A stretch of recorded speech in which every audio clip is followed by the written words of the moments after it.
Boa tarde, meus amigos, tudo bem com vocês? Na última aula nós falamos que existem 4 tipos de discurso. O discurso direto, indireto, direto e indireto e o indireto livre, que eu chamo de DIL, discurso indireto livre, tá?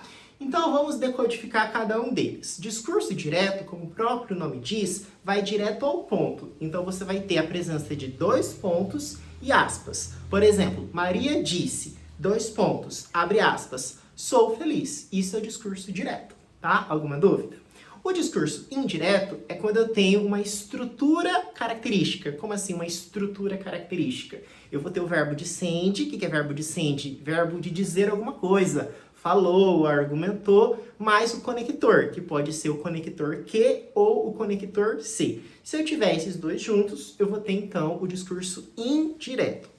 O discurso direto e indireto vai mesclar os dois. Você vai ter a presença tanto do direto, 2 pontos e aspas, quanto do indireto, verbo dicente mais o conector. O discurso indireto livre, você vai ter o quê? Você vai ter na verdade, você não vai conseguir reconhecer quem que é o narrador, quem que é o personagem, certo? Que é muito característico dos textos do Machado de Assis, lá da literatura, tá? Bom, então, é importante que a gente saiba como que isso é cobrado em prova. A FAPEC provavelmente vai trazer lá na alternativa uma frase no discurso direto e vai pedir para você assinalar a alternativa que contenha o discurso indireto, a transposição do direto no comando da questão para o indireto, tá? E aí a gente tem que saber que nessa transposição do direto para o indireto, primeira pessoa vira terceira pessoa, quer seja do singular, quer seja do plural. E agora eu vou esquematizar aqui, a gente já viu isso aqui na última aula, mas rapidinho para a gente poder fazer a questão aqui, tá? Só vou abreviar. Então, olha só, gente. Então, a gente vai ter o discurso direto, de um lado, e o discurso indireto do outro lado, tá? No discurso direto, eu vou ter o quê? Eu vou ter a primeira pessoa. No discurso indireto, eu vou ter a terceira pessoa. No discurso direto, no modo indicativo, vou colocar assim, ó, no modo indicativo, ó, indicativo, eu vou ter o quê? Eu vou ter o presente do indicativo, certo? Eu vou ter o pretérito perfeito, que é aquela ação concluída, encerrada, certo? E aí eu vou ter também o quê? Eu vou ter o futuro do presente. Beleza, futuro do presente.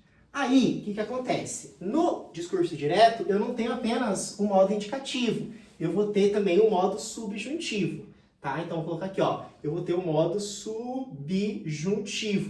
O que é o modo subjuntivo?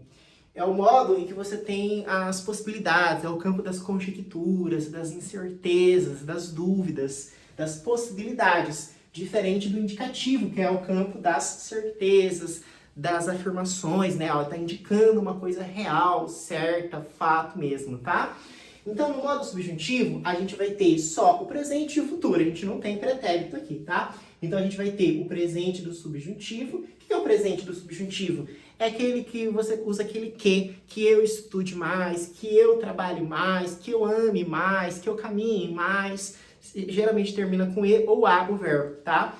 E o futuro do subjuntivo. O que é o futuro do subjuntivo? O futuro do subjuntivo é quando você tem aquela terminação R. Então, por exemplo, ó, quando eu vir no sentido de olhar, enxergar, né? Quando eu vir fulano, eu aviso, eu te aviso, certo? Então isso aí é o quê? É o futuro do subjuntivo. Por que é futuro? Porque, ó, quando, né? Então, é uma coisa que vai acontecer, ó, quando, então é o futuro do subjuntivo, né? Porque tem essa conjectura, essa possibilidade, eu vir, eu te aviso, tá? Quando ele vier aqui, ele assinará os papéis. Então, quando ele vier, no sentido de andar, né, de ir em direção a, tá? Então, tá. Então, eu tenho aqui o presente do subjuntivo e o futuro do subjuntivo. E aqui eu vou ter também o terceiro modo, que é o modo que imperativo, né? Imperativo, que é o quê? É só no presente, né? Então, tá, eu falo que o imperativo é o POC, pedidos, ordens e conselhos, né? A pessoa fala, preste atenção, sei lá, você tá dando conselho para uma pessoa, uma orientação, isso aqui é o quê? É imperativo, tá? Então, indicativo, subjuntivo, imperativo. Esse campo aqui, gente, é do discurso o quê? Direto. Quando você faz a transposição para o indireto, o que vai acontecer? A primeira pessoa, então, vai virar o quê? Vai virar a terceira pessoa. O presente do indicativo vai virar pretérito imperfeito do indicativo. Quando que eu reconheço que é pretérito imperfeito do indicativo? Eu vou até fazer de vermelho para destacar aqui para vocês. Quando você tiver esses pedacinhos no verbo, eu chamo de pedacinho, trechinhos, né? Vá, o IA, o MHA e o era, certo? Por exemplo, ó, eu estudava, eu ia, certo? Era. Então, todos esses aí vão ser o quê? Pretérito imperfeito do indicativo. É uma coisa que você fazia com uma certa habitualidade no passado, tá? Então, o presente do indicativo vira pretérito imperfeito do indicativo. Eu não vou escrever, gente, não tem espaço aqui, tá? E aí, para a gente saber a correspondência desses aqui, ó, do pretérito perfeito, do futuro do presente e desses aqui que estão tudo no mesmo conjunto, eu vou pedir para vocês decorarem essas palavrinhas. Ra, ria, SSE. De novo, ra, ria, SSE. Não é difícil, tá, gente? Ó, como assim? Não entendi o que você falou. Vou escrever para não me perder, ó. Então, aqui eu vou ter o... desculpa, perdão. Deixa eu fazer a setinha primeiro, né, ó. A setinha para eles. E aqui, ó, eu vou escrever em cima dessa setinha. Ra, aqui eu vou escrever uria, e aqui eu vou escrever o SSE. Como assim? Não entendi. Urá, gente, quando você tiver esse pedacinho ra no verbo, por exemplo, trabalhara, chegara, fizera, estudara, levantara, tudo que tiver a indica que é uma coisa que você fez no passado. É que a gente não tem muito costume de falar, é uma linguagem muito rebuscada, né? Eu chegara, eu almoçara, é uma coisa que você faz do passado, tá? Então, mas é um passado mais que perfeito. Então, é o pretérito mais que perfeito. Então, o que acontece? O pretérito perfeito vira, então, pretérito mais que perfeito. Uria, gente, quando você tiver uria, você está diante do futuro do pretérito. Como assim? Não entendi, ó. Só para a gente entender. Se eu tivesse mais dinheiro, eu viajaria mais. Ó, viajaria é uma coisa do futuro ainda, certo? Mas é o futuro do pretérito, tá? Então, é uria. Então, o futuro do presente vira o quê? Vira futuro do pretérito. Isso aqui eu acho que é mais fácil de decorar. Por quê? Porque é futuro com futuro do presente com futuro do pretérito. E aí, esses três aqui, que estão no mesmo nível, certo? Vão virar o pretérito imperfeito do subjuntivo. Vão virar o PIS. Como assim? Não entendi. Quando você tiver SSE no verbo, você está diante do pretérito imperfeito do subjuntivo. Veja o mesmo exemplo que eu falei para vocês. Se eu tivesse mais dinheiro, viajaria mais, né? Então, tivesse SSE. Então, é o quê? Isso aí é pretérito imperfeito do subjuntivo, porque está no campo das possibilidades, então está no modo subjuntivo. E é um pretérito imperfeito, tá? Então, é isso que a gente vai ter. A gente tem que decorar isso daqui e tem que decorar também alguns advérbios, a correlação entre os advérbios. Então, por exemplo, ó, no discurso direto, eu vou apagar essas frases, depois a gente escreve novamente, tá? Quando a gente tiver, por exemplo, ontem, vamos escrever aqui, ó, então, discurso direto, e aqui eu vou ter o quê? O discurso indireto, tá? Gente, o ontem vira dia anterior. Ontem vira dia anterior. Perdão, no dia anterior.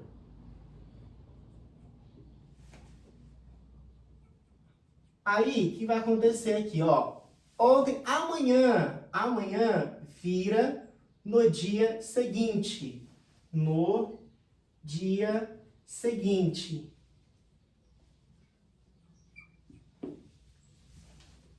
Hoje vira naquele dia. Naquele dia. Agora vira naquele momento. Naquele momento. Aqui, aí e cá viram ali e lá. Este, esta, isto, viram, aquele, aquela e aquilo. E mais uma coisinha, pessoal, que é importante. No discurso direto, eu tenho o quê? Eu tenho frases, o quê? Frases interrogativas e exclamativas. Ó, interrogativa de perguntar, exclamativa de exclamar uma coisa, né? Elas viram, essas frases, frases declarativas. Frases declarativas. O que é uma frase declarativa? Quando você tem ponto final. Tá? Então, por exemplo, ó, deixa-me pegar aqui o exemplo. Cadê? Imperativas também, tá aqui junto, tá? Ó, frases interrogativas, exclamativas e frases imperativas. Vamos fazer um exemplo aqui e deixar os próximos para o próximo vídeo, tá? Então, quando eu falo assim para você, ó, eu comecei minha dieta ontem, ó. Vamos fazer aqui no cantinho, ó. Eu comecei minha dieta ontem. Tá, eu tô falando que isso daqui é discurso direto e eu quero fazer a transposição para o discurso indireto. Primeira coisa que você faz é identificar o verbo e o advérbio. O verbo é o que? Comecei, certo? O advérbio é o advérbio de tempo, ontem, né? Aqui, ontem, destaquei. Tá, então é o discurso direto. Eu quero fazer a transposição para o indireto. Comecei. Comecei qual que é o tempo modo verbal de comecei? Eu comecei, né? Então eu comecei, eu fiz, né? É uma coisa no passado. Então é o pretérito o quê? Perfeito do indicativo. Tá, ó, isso aqui é o pretérito, isso aqui é pretérito perfeito do indicativo. Que é o quê? Que é o que está aqui no quadro, ó. Pretérito perfeito do indicativo. Ele vai virar o quê? Ele vai virar pretérito mais que perfeito. E como que ele vira pretérito mais que perfeito? Tendo a terminação "-ra". Então, ao invés de eu falar eu comecei, eu começara minha dieta.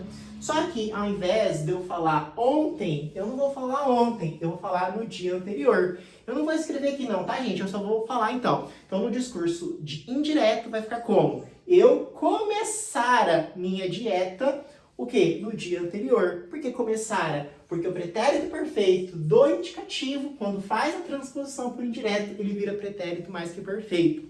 Entretanto, algumas bancas falam que o pretérito mais que perfeito tem uma equivalência com, por exemplo, aqui, eu começara. Vai falar tinha começado. É a mesma coisa, tinha começado, tá?